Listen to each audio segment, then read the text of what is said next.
Considering the cultural phenomenon that they were in the very early 1990s, it was almost inevitable that I'd cover the console video game debut of the Teenage Mutant Hero Turtles at some point.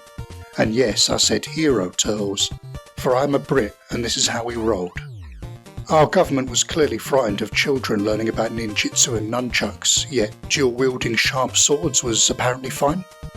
Either way, a name change and a complete removal of all shots of Michelangelo's weapon of choice was enough to please the UK government and the BBFC, getting the cartoon into the brains of children all over Britain. For the rest of this video, I'll refer to them as the Ninja Turtles or TMNT, for ease and to avoid constant intercontinental whiplash.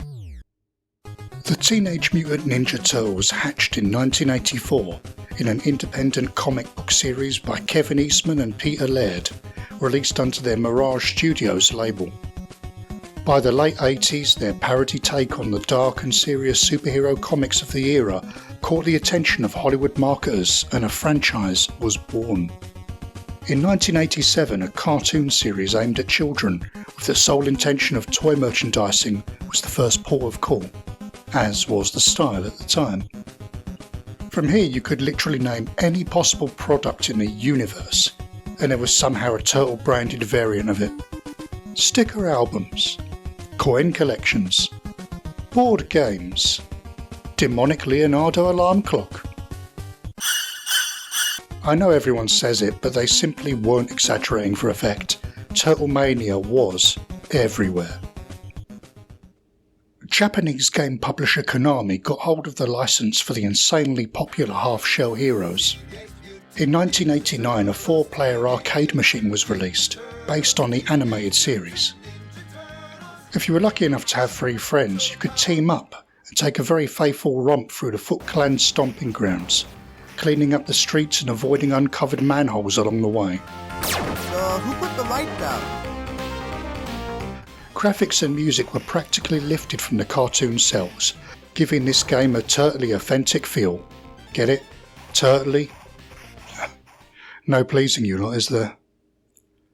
I was fortunate enough to find one of these arcade machines in a random seaside cafe when I was on a family trip with my mum and grandmother. At this time I was perhaps 4 or 5 and had never seen an arcade machine before in real life, let alone played one. I recall asking the waitress how to play. She explained, insert money, pick my favourite turtle, then beat people up. Pretty good explanation to be fair. So I got on a stool, being the short arse I was. My 50 pence went in the slot and soon Leonardo was smashing some foot goons in a burning corridor. It was mighty fun, the large screen beaming what felt like an episode of the cartoon that I controlled directly into my retinas. And then I succumbed to the inevitable.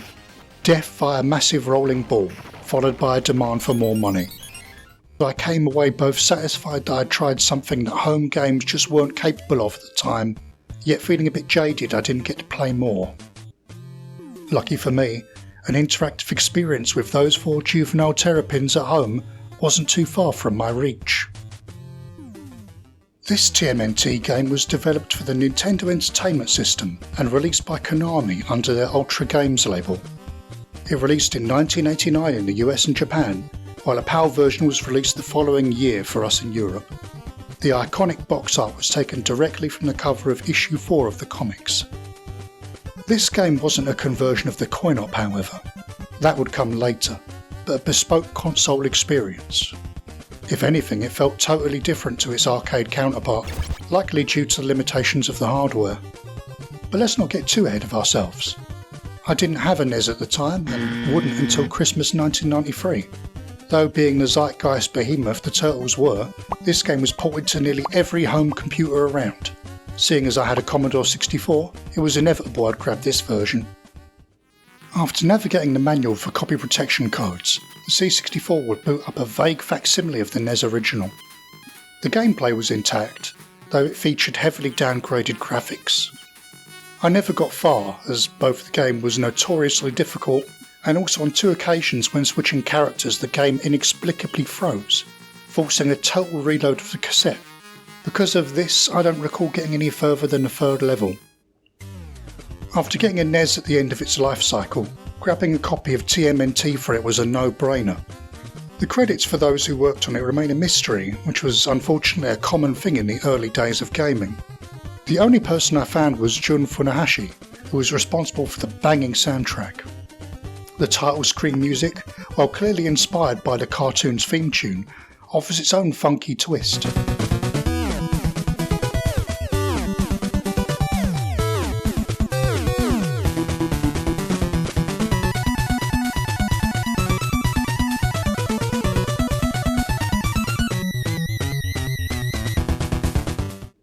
The jazzy sewer tune is upbeat and determined.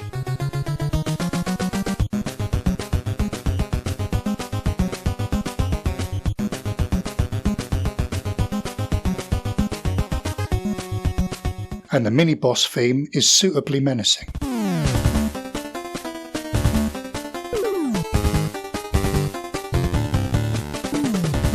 Considering its place in the upper echelons of early gaming OSTs, it really isn't surprising that Funahashi's soundtrack was released recently on vinyl. The general plot mimics that of a typical episode of the cartoon. Local news reporter April O'Neil has been kidnapped, again, forcing the colour-coded amphibian 4 to abandon their relaxing afternoon eating cheese-topped bread from Italy to find her and beat 7 shades of anchovies out of the evil Shredder and his technodrome-dwelling goons. The game plays mainly as a side-scrolling platformer, with occasional overhead map areas you can navigate from an isometric view.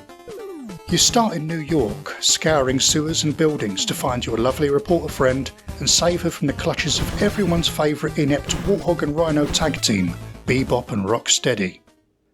After taking an overly long time swaggering over to rescue April,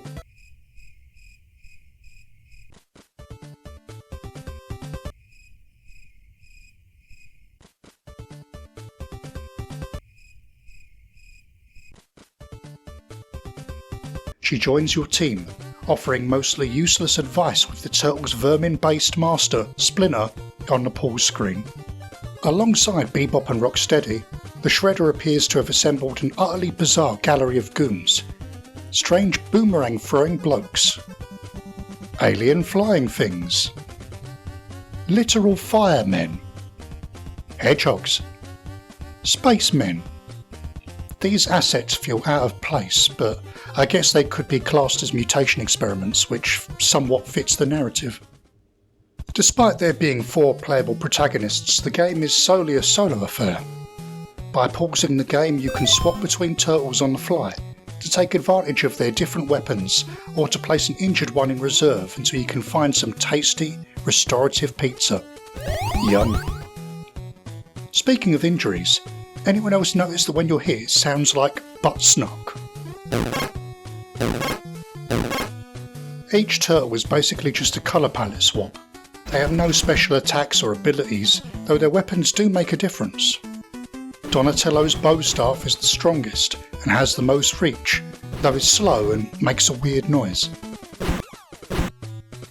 Perfect for bonking Rocksteady on the bonds from complete safety, mind you.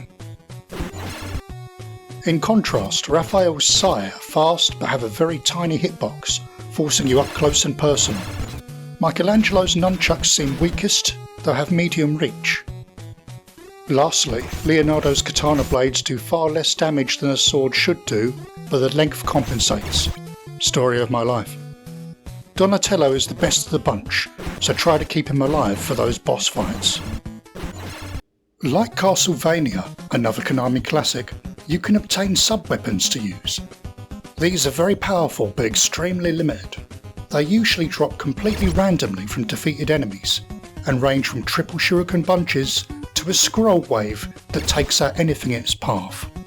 Very useful on bosses, especially Shredder, who can one-shot you with his anti-mutagen gun, which degrades you instantly to a useless, pathetic tiny terrapin.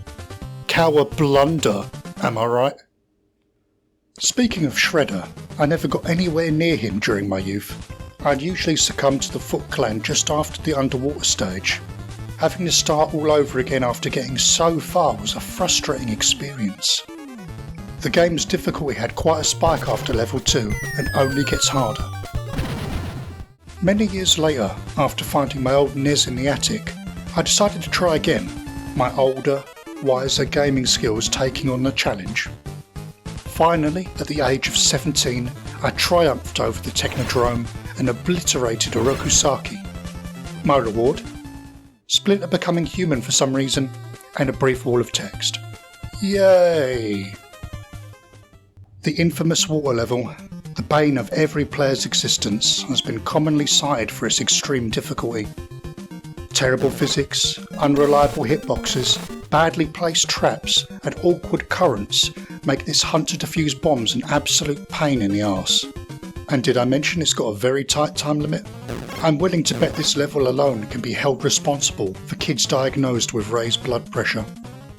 Luckily, Displaced Gamers investigated the code behind the swimming physics and hitboxes, and Let's Talk Game Design went a step further and remade the level completely with plenty of fixes. These guys are the real heroes. Links to both these amazing videos are in the description below. Tell them I sent ya. A couple of years ago, Konami teamed up with Preservation Masters' digital Eclipse to craft the Cowabunga Collection, an archive of all the 8 and 16-bit Turtle adventures alongside the arcade and handheld games, packaged with an insane amount of reference and development materials. It's available on all modern systems and is the best way to play the NES game today. It's a bodacious bargain, bro, so if you're looking for something radically retro, grab that download or disc, dude. Sorry. Despite Turtlemania being a long-forgotten retail relic, those mean green fighting teens remain ever popular, resurfacing every few years in a new cartoon or film. Games like .emu Shredder's Revenge functions as a celebration disguised as a retro revival throwback to the cartoon's glory days. Eastman and Laird have earned their creation's place in pop culture history. And as for the Turtles' future, I suppose you never know when they're going to rise out of the sewers next. Were you frustrated by the torturous underwater level? Anyone else have a massive crush on April? Did you ever manage to kick Shredder's ass? Or were you destined for his pot of turtle soup? Let me know in the comments below. Now, if you'll excuse me, April's been captured. Again. If you want something done, you gotta do it yourself.